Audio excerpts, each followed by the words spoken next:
Hello दोस्तों, कैसे हैं आप सब। आप देख रहे हैं 12 डेज विद पाको सीजन 2 पार्ट 1। जैसा कि पिछले पार्ट में हमने देखा था कि पाको और परमेन दोनों सुमेरी के खरीदे हुए घर में रहने लगते हैं। उस घर में सब कुछ होता है जो जो एक फैमिली के लिए ज़रूरी होता है, और उस घर में कम से कम एक महीने का राशन भरा हुआ था। बट वेजिटेबल्स एक हफ्ते तक की ही फ्रिज में रखी थी। प्लीज़ आप लोग ऑफिशियल एपिसोड से कंपेयर मत कीजिएगा, क्योंकि जापान में लोग क्या क्या खाते हैं ये सब मैं इस सीरीज में नहीं बताना चाहता।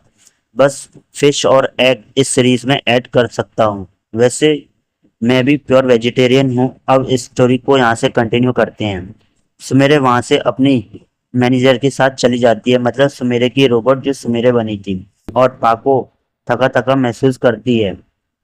परमैन ये नोटिस कर लेता है उससे और उससे बोलता है, पाको तुम आराम कर लो जब तक मैं तुम्हारा और अपना सामान कबर्ड में अच्छे से सेट करके रख दूंगा। तभी पाको बोलती है, लेकिन परमैन तुम अकेले कैसे, मैं भी तुम्हारी हेल्प कर देती हूँ। परमैन बोलता है, बिल्कुल नहीं, तुम अभी आराम करोगी बस। ये बोलकर परमैन पाको को अपनी गोद में उठाकर बेडरूम में ले जाता है और उसे बेड पर लेटा देता है और बोलता है, बेबी की मम्मा, कभी कभी बेबी की पापा की भी बात मान लिया करो। और उसे लिप्स पर किस कर देता है और उसके पेट पर भी। देन रूम से बाहर चला जाता है। पाको को कब नींद लग जाती है उसे पता ही नहीं चलता। देन अब सीधे 2 घंटे बाद पाको की आंख खुलती है। वो वो घड़ी में देखती है दोपहर के 2 बज रहे हैं। पाको बेड से उठती है और रूम के बाहर जाकर देखती है सारा सामान अपनी जगह पर है और सारा घर भी चमक रहा है। देन उसे स्मेल आती है। वो देखती है ये स्मेल किचन की तरफ से आ रही है और किचन में के अंदर जाकर देखती है कि मिक्सू लंच बना रहा है। वो बहुत ही ज़्यादा खुश हो जाती है और मिक्सू को पीछे से हक कर लेती है और बोलती है, मिक्सू तुम बहुत अच्छे हस्बैंड हो और बहुत अच्छे फादर हो। देन मिक्सू पीछे पीछे मुड़कर बोलता है, हाँ मैं अच्छा फादर तो हूँ, बट हस्बैंड कौन है। पाको बोलती है, तुम और कौन। परमेन बोलता है, मैं अभी तुम्हारा हस्बैंड बना नहीं हूँ। पाको थोड़ी गुस्सा हो जाती है और मुंह फुला लेती है। मिक्सू अपने दोनों हाथ से पाको के दोनों गाल को थोड़ा खींचकर बोलता है, अरे मेरे छोटा पैकेट, गुस्सा क्यों हो जाती हो। देन वह दोनों हंसने लगते हैं और पाको परमैन के गले लग जाती है। देन कुछ सेकंड बाद मिक्सू और पाको को स्मेल आती है। मिक्सू देखता है गैस पर जो खाना है वह थोड़ा जल चुका है। परमैन बोलता है, पाको हटो जल्दी, खाना जल गया। और वहाँ वह गैस को बंद कर देता है और बोलता है, पाको देखो तुम्हारी वजह से ये क्या हो गया। पाको बोलती है, इसमें मेरी कोई गलती नहीं है, तुमने ही मुझे गुस्सा दिलाया था और फिर मुझे मनाने में इतना टाइम लगा दिया। देन वह दोनों फिर से हंसने लगते हैं। अब सीन कट होकर 1 घंटे बाद का दिखाया जाता है। 3 बज चुके थे। परमेन और पाको ने पहले ही लंच कर लिया था। परमेन बोलता है, पाको मुझे कुछ काम याद आ गया, मैं थोड़ी देर में आता हूँ। पाको बोलती है, लेकिन मैं अकेले कैसे रहूंगी। परमेन बोलता है, पाको मैं जल्दी आ जाऊंगा, तुम टेंशन मत लो, और जब कोई जरूरत पड़े तो मुझे बुला लेना परमेन बैच की हेल्प से। और मैंने बर्डमैन को भी बोल दिया है कि जब मैं घर से बाहर जाऊं तब वह मेरे पीछे तुम्हारा ध्यान रखेंगे, और जैसे ही तुम्हें कोई प्रॉब्लम होगी वह तुम्हारी मदद करने के लिए आ जाएंगे। देन पाको बोलती है, ठीक है, बट जल्दी आना परमेन। परमेन ओकर बोलकर वहां से निकल जाता है और सीधे रात के 9 बजे घर आता है। उसके हाथ में 2 आइसक्रीम भी थी। पाको ने डिनर बना कर रख लिया था। जैसे ही परमेन पाको को देखता है, परमेन पाको से थोड़ा दूर हो जाता है और घबराने लगता है। पाको बहुत ही ज्यादा गुस्से में थी। पाको बोलती है, तुम 3 बजे के गए थे और सीधे 9 बजे घर आ रहे हो। मैंने बोला था ना जल्दी आने को। परमेन सॉरी बोलता है, बट पाको उसकी तरफ देखती तक नहीं। देन पाको उसकी आंखों के सामने आता है और आइसक्रीम को साइड में रख देता है और अपने दोनों हाथों की मदद से कान को पकड़ लेता है और उठक बैठक लगाने लगता है। ऐसे ही थोड़े उठक बैठक लगाकर सॉरी बोलता रहता है पाको, और बोलता है पाको चलो प्लीज खाना खा लो। पाको नहीं सुनती।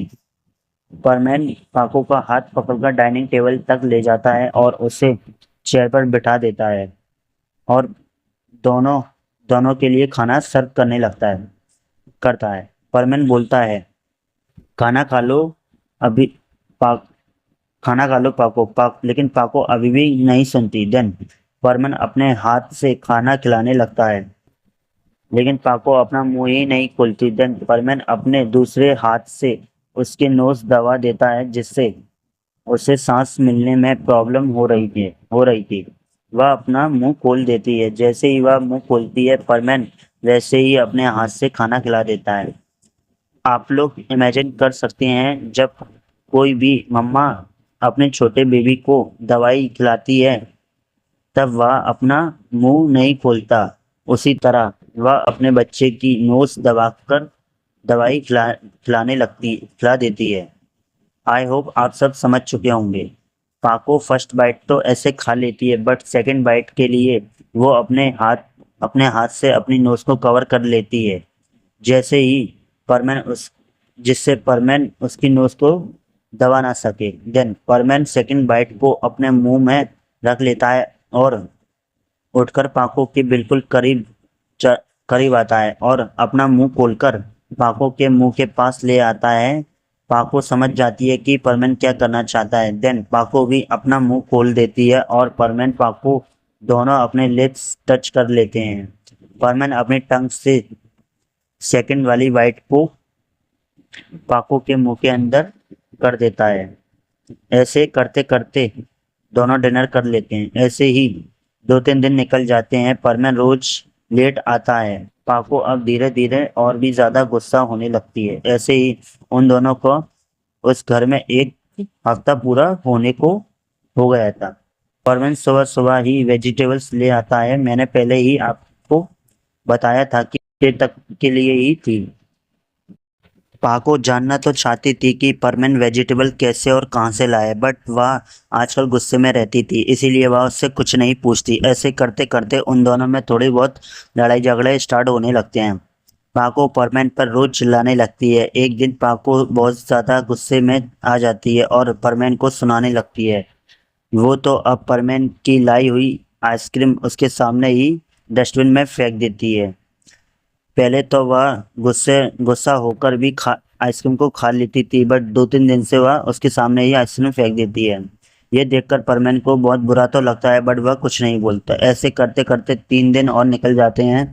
पाको अब और भी ज़्यादा गुस्से में रहने लगी थी। वो परमैन को बहुत बुरा बोल रही थी। तभी वह एक बात ऐसी बोल देती है जिससे परमैन का गुस्सा 7वें आसमान पर पहुंच जाता है। वह बोलती है काश मैंने उस डॉक्टर की बात मान ली होती और अबॉर्शन करा लिया होता। मुझे तुम्हारे जैसे लड़के की बच्चे की मां बनना ही नहीं चाहिए था। ये सुनकर परमैन पाको को एक जोर से थप्पड़ मार देता है जिससे पाको जमीन पर गिर जाती है और उसके आंसू निकल जाते हैं।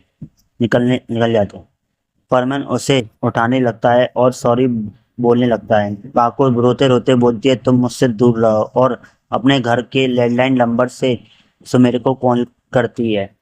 सुमेर कॉल पर बोलती है पाको क्या हुआ, तुम रो क्यों रही हो। पाको बोलती है सुमेर प्लीज अपनी गाड़ी भेज दो, मैं कुछ दिन तक तुम्हारे साथ ही रहूंगी। सुमेर गाड़ी भेज देती है। जब तक पाको भी अपना सामान पैक कर लेती है। परमैन उससे हाथ जोड़कर माफ़ी मांगता है बट वह उसकी एक नहीं सुनती। सुमेरे की कार वहां पहुंच जाती है और उसका ड्राइवर पाको का सारा सामान गाड़ी कार में रख लेता है और बोलता है पाको मैम मैं आपका बाहर वेट कर रहा हूं, आप प्लीज़ जल्दी आ जाइएगा, और वहां से ये बोलकर निकल जाता है। परमैन बहुत बार सॉरी बोलता है बट पाको बिल्कुल नहीं सुनती और रोते रोते सिर्फ एक बात बोलती है, याद है परमैन मैंने एक बार तुमसे बोला था कि तुम बहुत अच्छे हस्बैंड और बहुत अच्छे फादर हो, बट मैं आज तुमसे बोलती हूँ कि तुम सबसे खराब लड़के हो। ना तुम हस्बैंड कहलाने के लायक हो और ना ही फादर बनने के लायक हो। मैं तो तुम्हें अच्छा समझती थी, बट तुम तो आज भी नहीं सुधरे। तुम आज भी दूसरी लड़कियों पर मरते हो। मैं तुम्हारा चेहरा तक नहीं देखना चाहती हूँ। और प्लीज, अगर कभी तुम्हें मुझसे या मेरे इस बच्चे से थोड़ा भी प्यार हो तो हम दोनों से दूर रहना। हम दोनों के पास कभी मत आना, और तो और अब हमें रोकने की भी कोशिश मत करना। इस पार्ट को अब यहीं एंड करते हैं। अगर आप लोगों को इसका नेक्स्ट पार्ट चाहिए तो वेट करिएगा, क्योंकि जब तक 80 सब्सक्राइबर पूरे नहीं हो जाते मैं इस सीरीज़ को आगे नहीं बढ़ाऊंगा। और कोई गलती हुई हो तो माफ़ कर देना। Thank you so much.